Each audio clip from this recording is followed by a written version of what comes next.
ಅದ್ದೂರಿಯಾಗಿ ಜರುಗಿದ ಯೋಗಪುರಿ ಬ್ರಹ್ಮರಥೋತ್ಸವ. ಇತಿಹಾಸ ಪ್ರಸಿದ್ಧ ಯೋಗಪುರಿ ವರದರಾಜ ಸ್ವಾಮಿ ಬ್ರಹ್ಮರಥೋತ್ಸವಕ್ಕೆ ಮಾಜಿ ಸಂಸದ ಬಚ್ಚೇಗೌಡ ಚಾಲನೆಯನ್ನ ಕೊಟ್ಟಿದ್ದಾರೆ. ಅದ್ದೂರಿಯಾಗಿ ಜರುಗಿದ ಶ್ರೀ ಯೋಗಪುರಿ ಬ್ರಹ್ಮರಥೋತ್ಸವ. ಇತಿಹಾಸ ಪ್ರಸಿದ್ಧ ಶ್ರೀ ಯೋಗಪುರಿ ವರದರಾಜ ಸ್ವಾಮಿ ಬ್ರಹ್ಮರಥೋತ್ಸವಕ್ಕೆ ಮಾಜಿ ಸಂಸದ ಬಚ್ಚೇಗೌಡ ಚಾಲನೆಯನ್ನ ಕೊಟ್ಟಿದ್ದಾರೆ.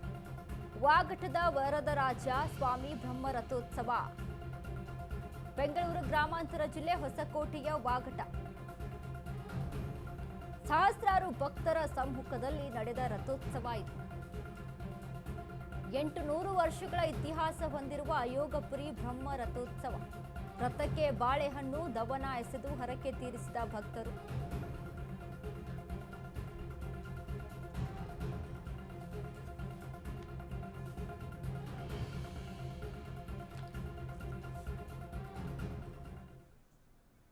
ವಾಗಟದಲ್ಲಿ ಇವತ್ತು ಭಾರಿ ವಿಜೃಂಭಣೆಯಿಂದ ಬ್ರಹ್ಮರಥೋತ್ಸವ ತುಂಬ ಚೆನ್ನಾಗಾಯಿತು.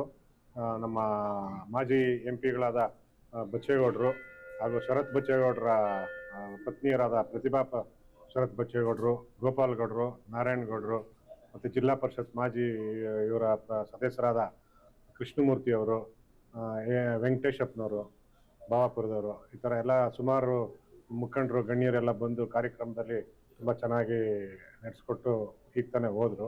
ಇದು ನಾವು ಸಪ್ತ ದಿನ ಸಂಕಲ್ಪದಲ್ಲಿ ಪೂಜೆ ಅಂತ ಮಾಡ್ತೀವಿ. ಉಗಾದಿಯಿಂದ ಶ್ರೀರಾಮನವಮಿ ತನಕ ಅಂತ. ಹಾಗಾಗಿ 5ನೇ ದಿವಸ ಬ್ರಹ್ಮರಥೋತ್ಸವ. 2 ಕುದುರೆಗಳಿರುತ್ತೆ. ಆ 2 ಕುದುರೆಗಳು ಯಾರು ಅಂತ ಹೇಳಿದ್ರೆ, ಒಂದು ತಿರುಮಂಗಾಯಿ ಆಳ್ವಾರು, ಒಂದು ಕುಲಶೇಖರ ಆಳ್ವಾರು ಒಂದು ನೇತೃತ್ವದಲ್ಲೇ ರಥೋತ್ಸವ ನಡೆಯೋ ಇತಿಹಾಸ ಇದೆ. ಇದೇ ನಂತರ ಇಲ್ಲಿ 9 ದಿವಸ ನವರಾತ್ರಿ ಕಾರ್ಯಕ್ರಮಗಳು ನಡೆಯುತ್ತೆ. ವಿಶೇಷವಾಗಿ ವೈಕುಂಠ ಏಕಾದಶಿ ಸೇವೆ ಮಾಡ್ತಾ ಇದ್ದೀವಿ. ಸಂಕ್ರಾಂತಿ ಹಬ್ಬ, ಮಾಸೋತ್ಸವ, ಪಕ್ಷೋತ್ಸವ ಅಂತ ಹೇಳಿಬಿಟ್ಟು ತಿಂಗಳು ಒಂದು ಉತ್ಸವ ಮಾಡ್ತಾ ಇದ್ದೀವಿ. ಕೃತಿಕೋತ್ಸವ ಥರ ಎಲ್ಲ ಮಾಡ್ತಾ ಇದ್ದೀವಿ. 1969ರಲ್ಲಿ ರಾಮಾನುಜರು, ನಮ್ಮ ಆಳ್ವಾರು, ಮನವಾಳ ಮಾಮನಿ ಆಳ್ವಾರ ಆಚಾರ್ಯರ ದೇವಸ್ಥಾನ ನಮ್ಮ ಹಿರಿಯರು ಪ್ರತಿಷ್ಠಾಪನೆ ಮಾಡಿದ್ರು.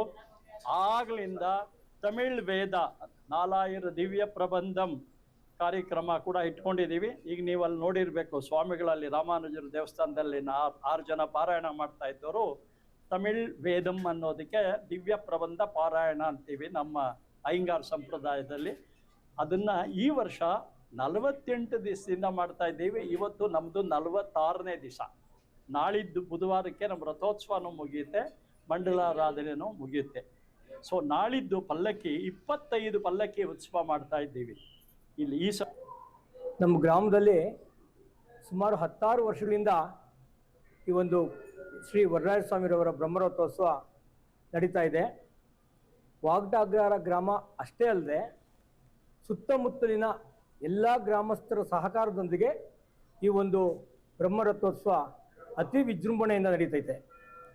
ಈ ಒಂದು ಕಾರ್ಯಕ್ರಮಕ್ಕೆ ಯಾವುದೇ ರೀತಿಯ ಜಾತಿ ಭೇದ ವ್ಯವಸ್ಥೆ ಏನಿಲ್ಲ. ಪ್ರತಿಯೊಬ್ಬರು, ಈಗ ನಮ್ಮ ಗ್ರಾಮದಲ್ಲಿ ಪ್ರತಿ ಕುಟುಂಬದಿಂದ ಒರವೆ ಅಂತೇಳಿ ನಾವು ಕಲೆಕ್ಷನ್ ಮಾಡ್ತೀವಿ.